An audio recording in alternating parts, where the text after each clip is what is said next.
que puede ocurrir en diferentes partes del intestino, tanto en el intestino delgado de preferencia, pero no está exento el intestino grueso. Como toda enfermedad que tiene un componente inmunitario, la causa es idiopática o desconocida. Puede afectar cualquier porción del tracto gastrointestinal, pero una vez más lo repetimos, generalmente ataca lo que es el intestino delgado en su porción terminal. Generalmente tiene una preferencia por el íleon terminal y parte del colon ascendente. La siguiente, por favor. Podemos hablar de incidencia y epidemiología.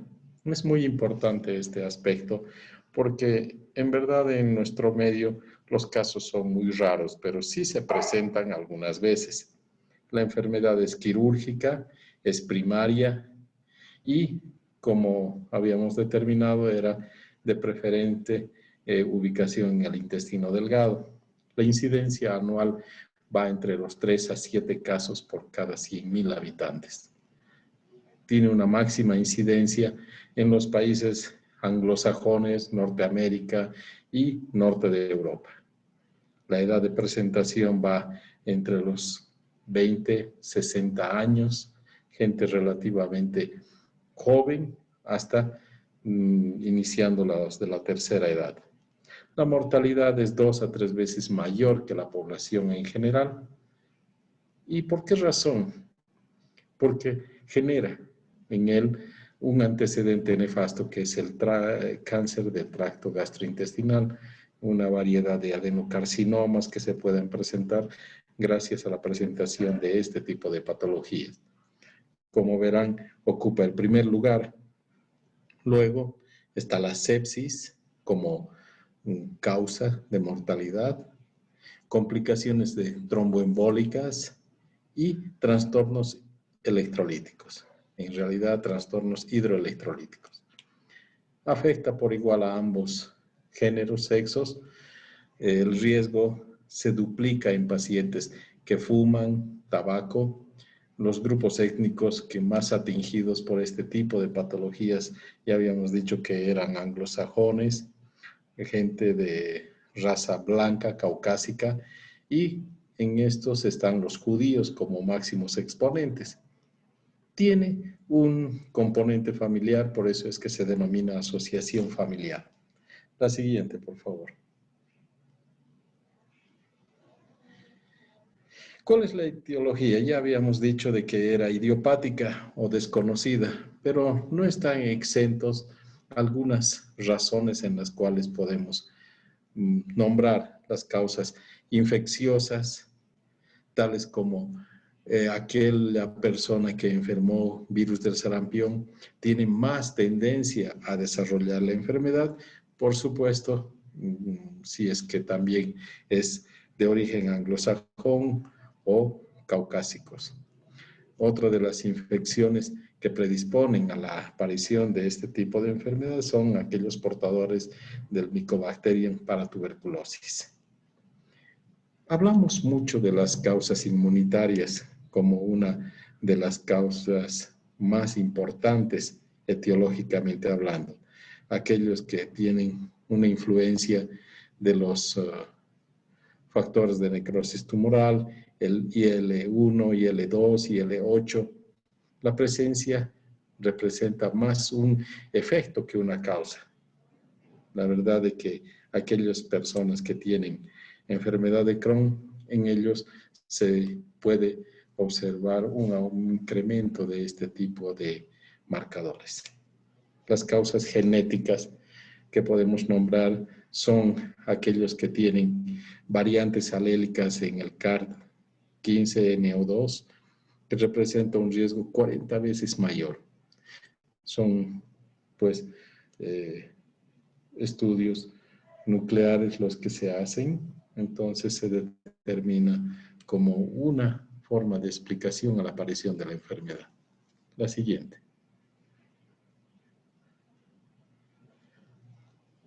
Viendo la anatomía patológica y la localización del padecimiento, vemos de que el colon y el intestino delgado están atingidos por el padecimiento en un 55%, de los cuales el intestino delgado el 30%, el colon apenas el 15%,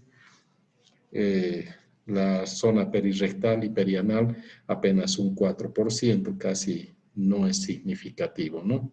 Puede afectar desde la boca, esófago, estómago, primera porción del intestino delgado, el duodeno, el apéndice casi nunca, el apéndice también, ¿no? Pero casi nunca es un foco único.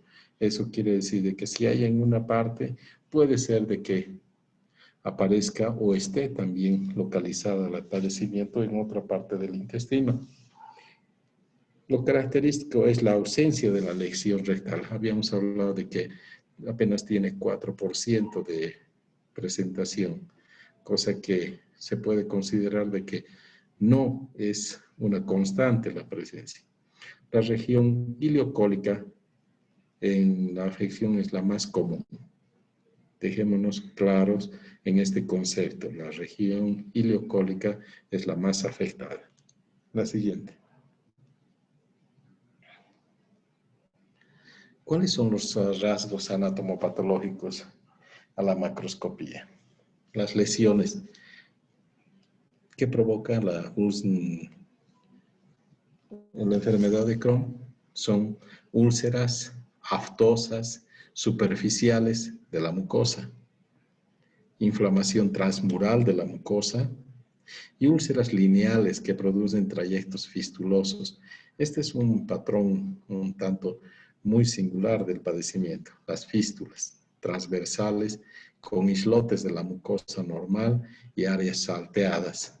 Tiene un aspecto muy importante este concepto, adoquinado o de empedrado. Le da la característica patognomónica de la presentación de la enfermedad en su rasgo macroscópico.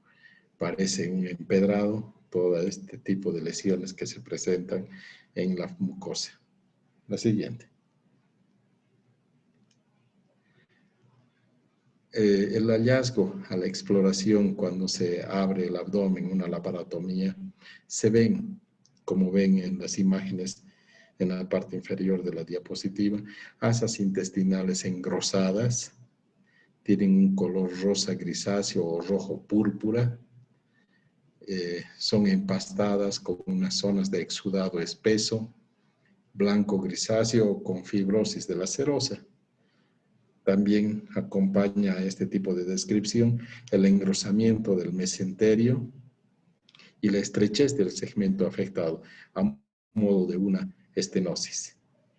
Como verán, las lesiones son importantes en el intestino, imposible no darse cuenta de que se trata de una enfermedad en la cual hay que tener siempre, estar presente. Siguiente. Los rasgos microscópicos, después de haberlos visto en vivo y en directo, vemos de que el infiltrado inflamatorio crónico de la mucosa y de la submucosa se extiende transmuralmente. Casi todo el espesor de la pared está afectado.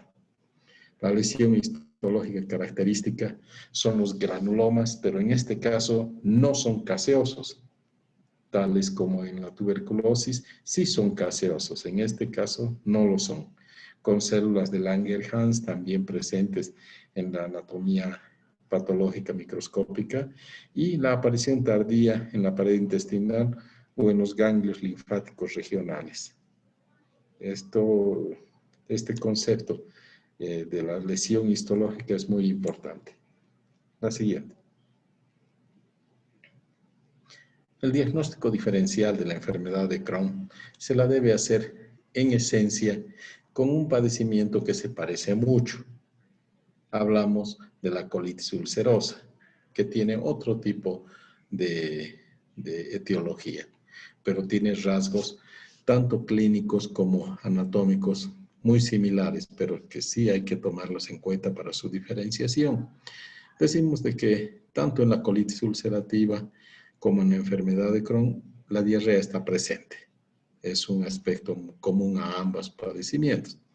La fiebre también está presente en ambos Pero sí, hablando en términos semiológicos, el dolor abdominal en la colitis ulcerativa no es tan frecuente, pero sí en la enfermedad de Crohn, donde se presenta dolor frecuente en un 80% de los pacientes. 8 de 10 todo el tiempo tienen dolor. La sangre en las heces, en la colitis ulcerativa, no es frecuente, pero sí es poco frecuente en la enfermedad de Crohn. Se manifiesta cuando afecta al colon o al intestino grueso, ¿no es cierto? Entonces, como habíamos dicho, no solamente afecta al intestino delgado, sino al grueso.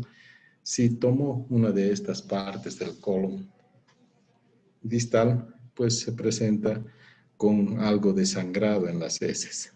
La anemia suele ser permanente y se intensifica durante todos los brotes. La anemia está presente en ambos. La pérdida de peso es mucho más durante los episodios de colitis ulcerosa, ¿no? En los brotes graves, con estrechamiento, ¿no? Ligada a la pérdida del apetito.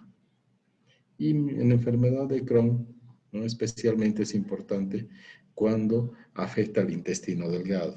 El paciente no puede, no quiere comer. El tenesmo, que es la sensación de evacuación incompleta, es frecuente en la colitis ulcerosa y en la enfermedad de Crohn se manifiesta cuando solamente afecta el colon o el intestino grueso. La fatiga es frecuente en ambas patologías.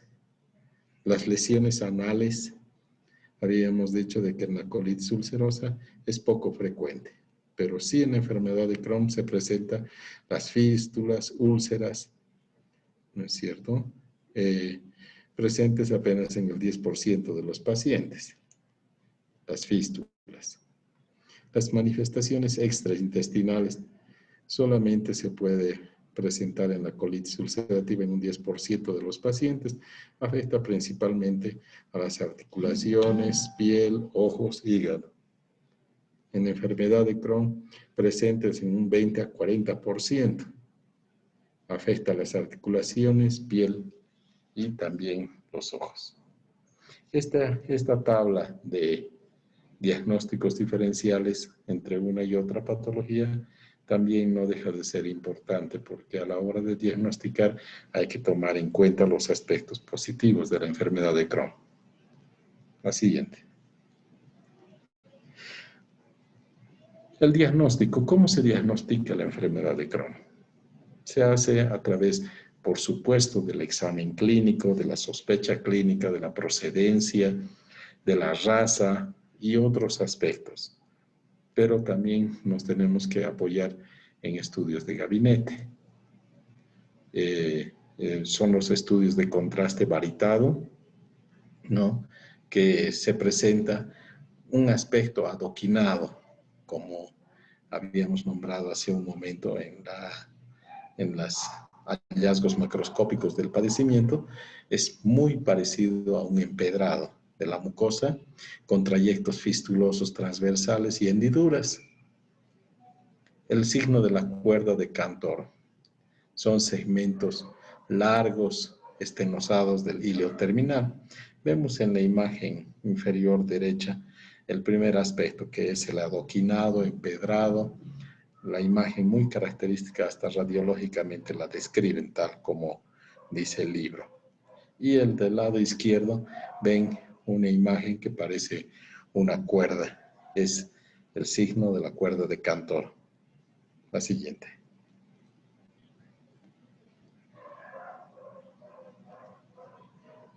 Seguimos con los procesos diagnósticos. No se debe de olvidar de que el gold estándar también dentro de los estudios para el diagnóstico definitivo de este padecimiento es la endoscopía. Incluyen manchas eritematosas, mucosas con efecto de enfermedad, friabilidad, úlceras, zonas de estrechez o estenosis, vemos úlceras profundas en el colon sigmoides, en lo que va de las imágenes inferiores. Es en verdad una lesión muy característica de la enfermedad de Crohn. Nosotros no lo tenemos muy presentes solamente por la casuística, ¿no? Dado la región en la cual de nosotros provenimos y ocupamos. La siguiente. La tomografía ocupa uno de los estudios, un lugar muy importante dentro de los estudios, donde se va a evidenciar tomografía axial computarizada, engrosamientos transluminales notables. Ahí donde están las flechitas vemos toda esa zona blanca que parece un cordón grueso. Es engrosamiento, es simplemente un edema. Facilita el diagnóstico de las complicaciones extramurales. Otro de los estudios es la ecografía. En este caso, su valor está bastante discutido porque se interpone mucho gas, aire y las imágenes no son concluyentes.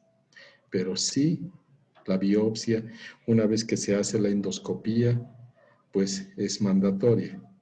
Biopsias del segmento afectado nos va a dar las características microscópicas y el diagnóstico definitivo. La siguiente. ¿Cuáles son los criterios diagnósticos de la enfermedad de Crohn? Son puntos muy capitales que considerar. Son los criterios clínicos que ya los habíamos nombrado. Haciendo una recopilación y resumen, decimos de que el dolor abdominal es recurrente, hay diarrea crónica, hay pérdida de peso, hay una sensación de masa abdominal, es la acumulación de gases o por porciones del intestino que hacen de que sobresalga o se note más hacia la pared anterior. La enfermedad perianal, aunque es poco frecuente, pero es muy característica por las fístulas y otro tipo de manifestaciones extraintestinales como ya las habíamos nombrado anteriormente. Pero los criterios radiológicos también los acabamos de ver, son las úlceras, las longitudinales, pólipos, proceso inflamatorio, edema, el cambio de calibre de la luz del intestino con estenosis, en otras porciones dilatación y en otros casos las fístulas se logran ver. ¿Cuáles son los criterios endoscópicos? La afectación del colon con presencia de aftas, ulceraciones lineales profundas, serpentiginosas, la característica del empedrado, estenosis, orificios fistulosos, pseudopólipos, pólipos. La extensión es variable en el recto y con el recto frecuentemente no es afectado. La afectación del ileum con aftas, úlceras y estenosis, como es en el segmento más afectado, ¿no? Criterios anatomopatológicos mayores es la inflamación transmural, ¿no? Con granulomas no caseificados, agregados linfoideos. Esos son los criterios que hacen diagnósticos. Y los criterios menores anatomopatológicos son inflamación de la submucosa con una arquitectura epitelial conservada, retención de moco y proceso inflamatorio mínimo. Y las fisuras. Estos son los criterios diagnósticos de Lennard-Jones en la enfermedad de Crohn. Cuando tengamos que considerar criterios diagnósticos, siempre lo nombramos a este señor, Lennard-Jones. La siguiente.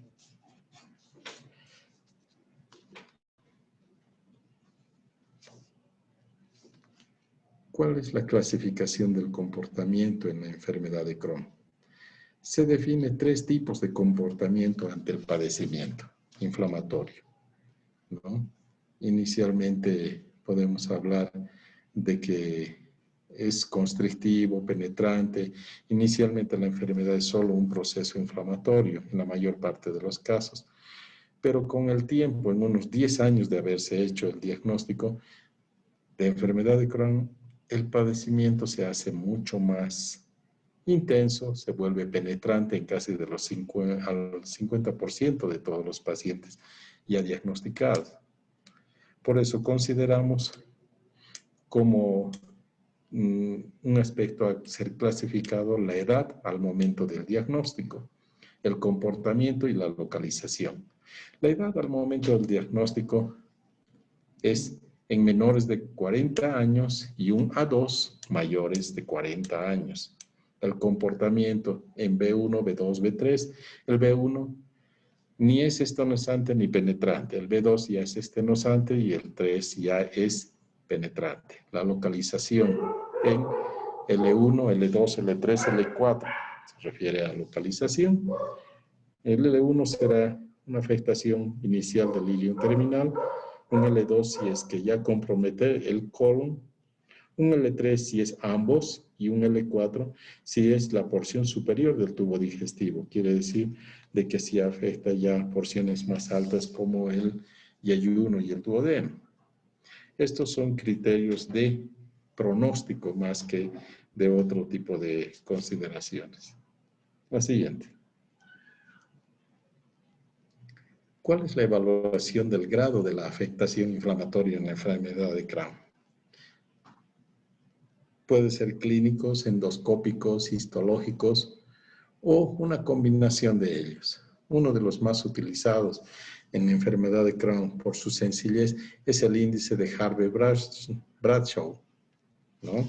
Donde podemos evidenciar aspectos muy puntuales, tales como el estado general del paciente, calificado en puntos, el dolor abdominal, el número de deposiciones líquidas diarias y otros si es que hay sensación de masa abdominal y, por supuesto, las complicaciones.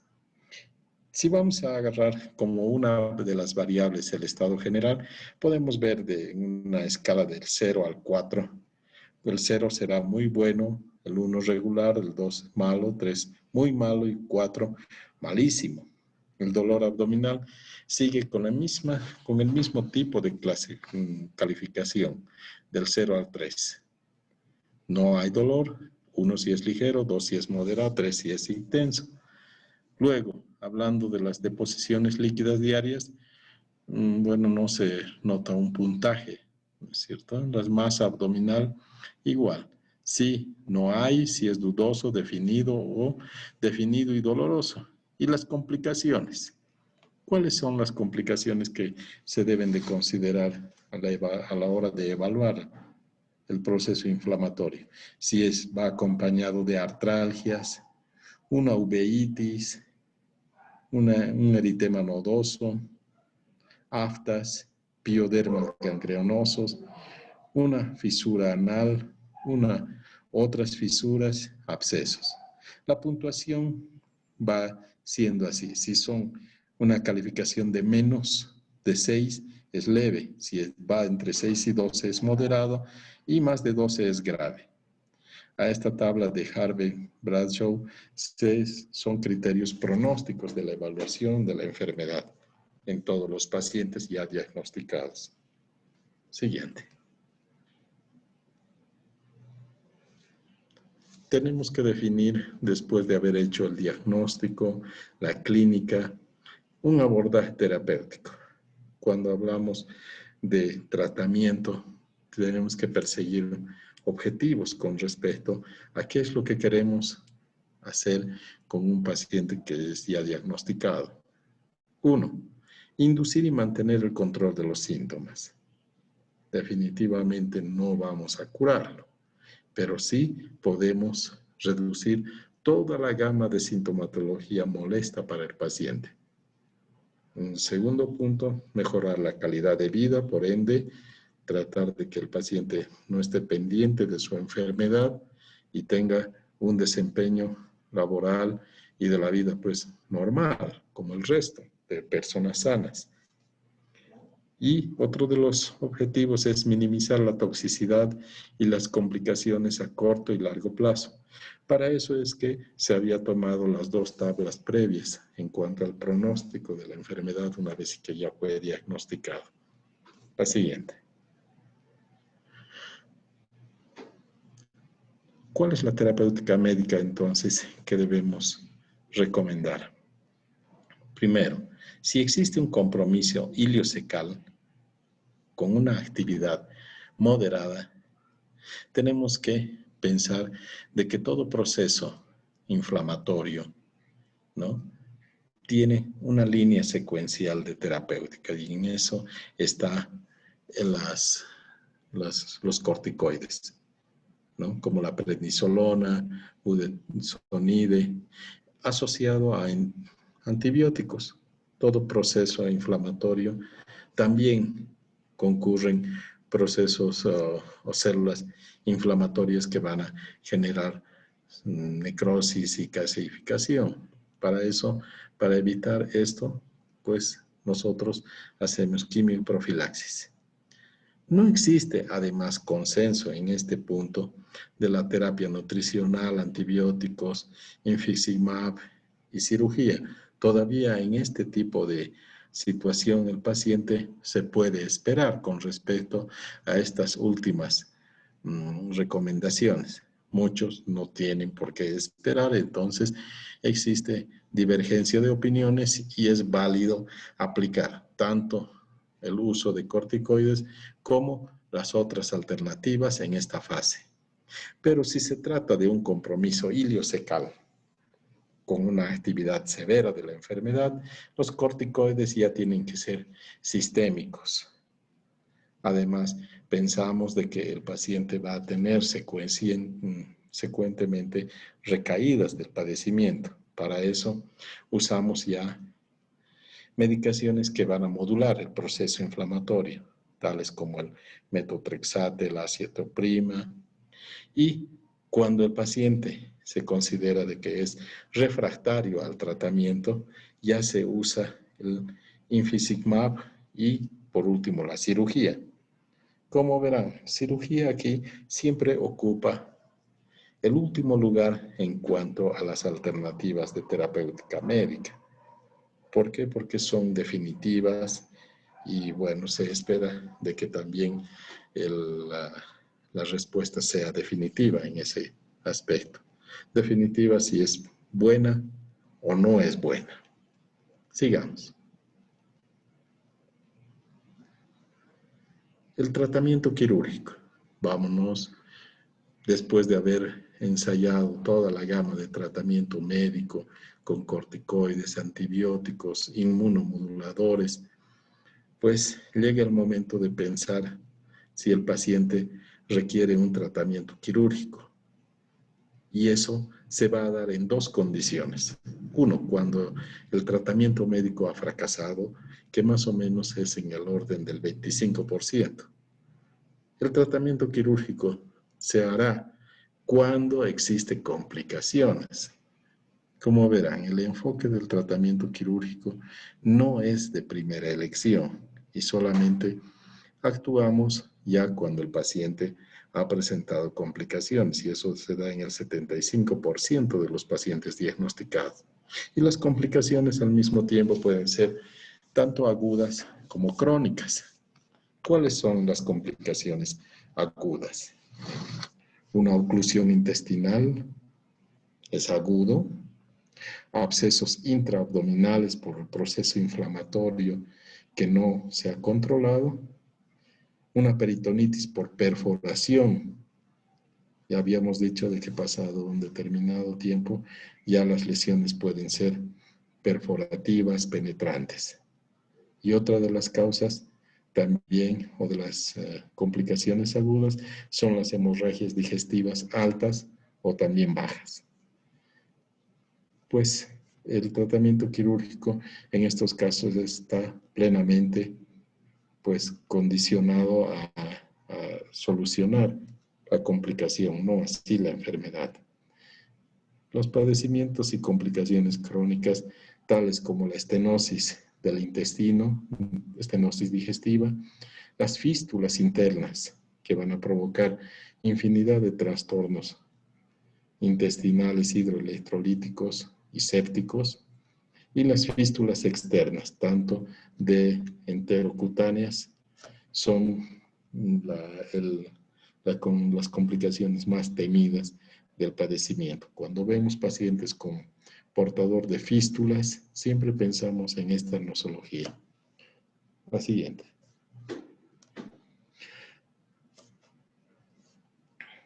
¿Cuál es el tratamiento quirúrgico? La evaluación de las lesiones es el paso previo a la elección de la técnica. Tenemos que saber, por supuesto, qué es la enfermedad de Crohn, cómo ha sido su esquema de tratamiento, su evolución como paciente, y vemos que tenemos que atender las complicaciones. A eso se refiere qué voy a hacer a elegir la técnica dependiendo de la complicación. El tipo de operación varía según la ubicación de la lesión, así como las características, ¿no?, nutricias del paciente. A veces son pacientes que están pues desnutridos, tenemos un pronóstico malo, ¿no es cierto? Las técnicas quirúrgicas a ser elegidas son técnicas resectivas. Podemos entrar a resecar el ilio, parte del colon, hacer derivaciones internas o también hacer pastillas intestinales. Y por último, bypass intestinales, comunicaciones artificialmente realizadas, ¿no?, para saltar el proceso inflamatorio, y no está exento de que el paciente tenga ostomías de descarga, ya sean del intestino delgado o del intestino grueso. Para eso serán ileostomías, yeyunostomías o colostomías de diferente ubicación. Esto con el fin de siempre habilitar el tránsito intestinal. La siguiente. En este punto podemos nombrar una de las técnicas más usadas según la ubicación. Habíamos dicho de que la enfermedad de Crohn atinge lo que es el ilion terminal y parte del colon ascendente, incluye el ciego y parte del colon ascendente. Para eso, pues, estamos para hacer una iliocolectomía, ¿no? Es la resección del ilion terminal y parte del colon derecho, así como muestra la imagen A de abajo. Esa sería una iliocolectomía, la resección del ciego más allá de los 3 centímetros de la válvula iliocecal, siempre con margen de 3 a 5 centímetros posterior al proceso inflamatorio. Esto se pudiera parecer mucho a lo que hacen en oncología quirúrgica, tomar márgenes oncológicos, pero en este caso son márgenes inflamatorios, siempre de 3 a 5. La anastomosis y la reconstrucción del tránsito intestinal son términos laterales o laterolaterales, dependiendo del paciente y dependiendo del gusto y de la técnica que maneja el cirujano. Si se hace una iliocolectomía, pues podemos salirnos con una ostomía afuera de descarga en una fase inicial, o si las condiciones son buenas, podemos hacer anastomosis internas, como una iliotransverso anastomosis, como ven en la imagen B. Sigamos. Otra de las técnicas que se usa mucho es que si encontramos en la laparotomía exploradora segmentos inflamatorios con las características antes señaladas, a eso se llaman resecciones segmentarias, ya sea un segmento de yeyuno, un segmento de ilion, un segmento de colon, pues hay infinidad de hallazgos que hay que considerar a la hora de hacer resecciones segmentarias, siempre con la idea de hacer anastomosis en el mismo tiempo. Está indicada en las lesiones segmentarias alejadas de la válvula iliocecal, yeyuno, ilio, En los lugares donde se ha establecido fístulas internas o fístulas externas, la resección siempre considerando márgenes inflamatorios de 3 a 5 centímetros. La restitución del tránsito se hace mediante las anastomosis ya del gusto del cirujano y la necesidad del paciente. Términos terminales, laterolaterales, términos laterales e infinidad de técnicas que se puedan hacer para restituir el tránsito intestinal. Lo siguiente.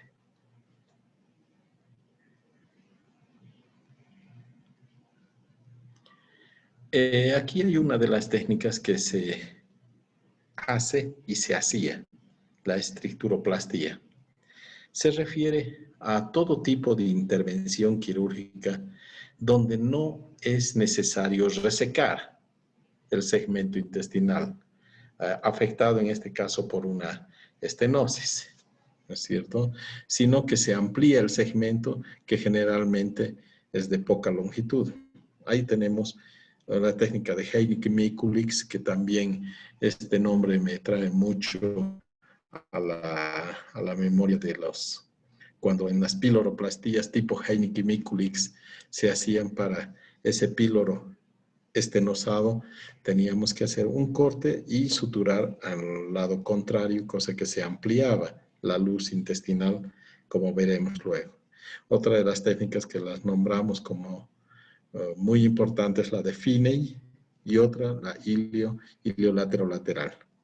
También están las reconstrucciones isoperistálticas, anisoperistálticas o antiperistálticas, las iliocólicas laterolaterales y estricturoplastías laterolaterales. La siguiente. Aquí hablamos de la técnica de Heinicke-Mikulicz. Es conocidísima esta técnica, como verán en las imágenes de la primera de la izquierda. La técnica es muy sencilla. Se incide sobre la zona estrecha en una longitud de 2 a 3 centímetros. Nunca tiene que ser mayor a 10 centímetros porque ya no alcanzaría, ¿no? La evaluación mediante la observación directa y con la palpación de zona en balón. Vemos que en la imagen A se ha hecho una incisión sobre la zona estenosada. Luego se agarra sus dos bordes mediales y se modifica el trayecto y se sutura en ese sentido. Como verán, la secuencia de la imagen A, B, C y D muestra con lujo de detalles cómo es que una zona estrecha la podemos hacer una zona muy amplia. Esa es la técnica de Heinicke-Mikulicz. Pero cuando hay estenosis, en el caso de estenosis próximas, lo mejor es hacer una sobrecabalgadura del asa, como vemos en las imágenes de abajo, la A, B, C y D. No es muy difundida esta técnica, pero pues para zonas estrechas sí vale la pena considerarlo. La siguiente. Otra de las técnicas que mostramos es la de Finney. Es la estricturoplastía larga. Está indicada en estenosis mayores ya de 10 centímetros, pero no se aconseja mucho, ¿no? Porque recidiva, se estenosa nuevamente, entonces como que nos quedamos con la primera técnica si es que no existe mucha complicación. Como verán en la imagen A, se sutura con puntos cerosos totales y se amplía el sitio de tránsito intestinal y se sutura. Pero esto, pues la imagen B se puede estenosar mucho más que un inicio. Por eso es que se va dejando cada vez. Los cirujanos hemos abandonado un poco, lo digo por nuestro medio, estas dos técnicas. Nos abocamos a hacer resecciones y siempre considerando márgenes, ¿no? Y bueno, siempre decimos, va a ir bien y evaluamos para eso las condiciones generales del paciente. La siguiente.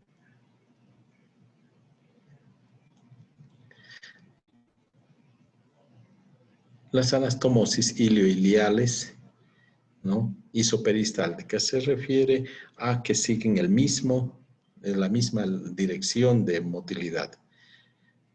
Nos permite anastomosis más largas, como se ve en la imagen A, ¿no? De hasta 60 centímetros.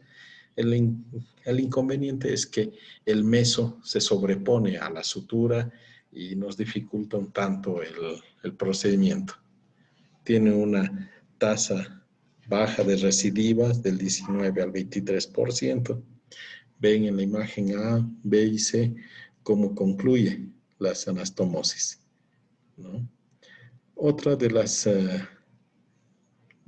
técnicas es la ileocólica laterolateral isoperistáltica. Como verán, se hizo una resección, bueno, se agarra el ilion y se adosa hacia la pared del colon ascendente, hacia la bandeleta, y se la abre y se sutura, haciendo que la válvula iliocecal ya no funcione como debería funcionar, sino que hay un amplio pasaje del contenido ileal hacia el colon ascendente. Es muy interesante esa técnica, pero como que hay incompetencia y todo puede refluir hacia el intestino delgado. Sigamos adelante.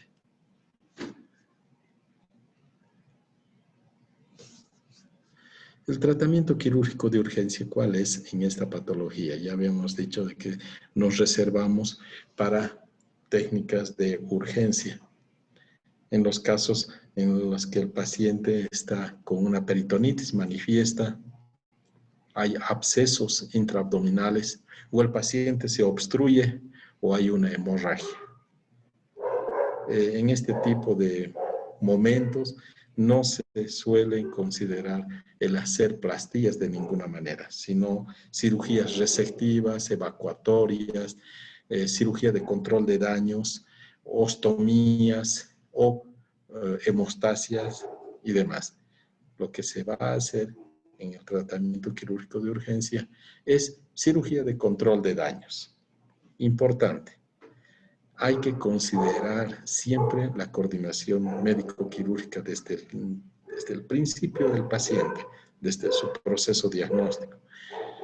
Lo ideal es estabilizar al paciente porque no es un paciente que estando sano pues vino a hacerse operar urgentemente, ¿no? Sino de que ha sufrido durante bastante tiempo una serie de complicaciones hidroelectrolíticas, nutricionales y hasta de humor y de carácter. El paciente no está pues en su mejor momento. Los corticoides suelen enmascarar la sintomatología y aumentan las complicaciones infecciosas. Hay que informar la posibilidad siempre de que al paciente puede salir con ostomas, ya sea una ileostomía, una colostomía, y decirle si esa ostomía es temporal o va a tardar mucho más tiempo para que se le restituya el tránsito intestinal. La siguiente. Bueno, en el tema de hoy, con respecto a la enfermedad de Crohn, sería esos aspectos más básicos que considerar. Son aspectos importantes que hacen del abdomen agudo quirúrgico siempre difícil el diagnóstico. Al paciente hay que diagnosticarlo desde que cruza el umbral de la puerta de la consulta, ver qué características hasta raciales tiene, porque eso nos va a guiar a un diagnóstico un tanto más cercano y sabremos qué hacer. Bueno, hasta el día de mañana. Espero que hayan aprovechado la clase y muchas gracias. Buenas noches. Gracias, doctor. Buenas noches. Gracias, doctor. Gracias, doctor. Gracias, doctor.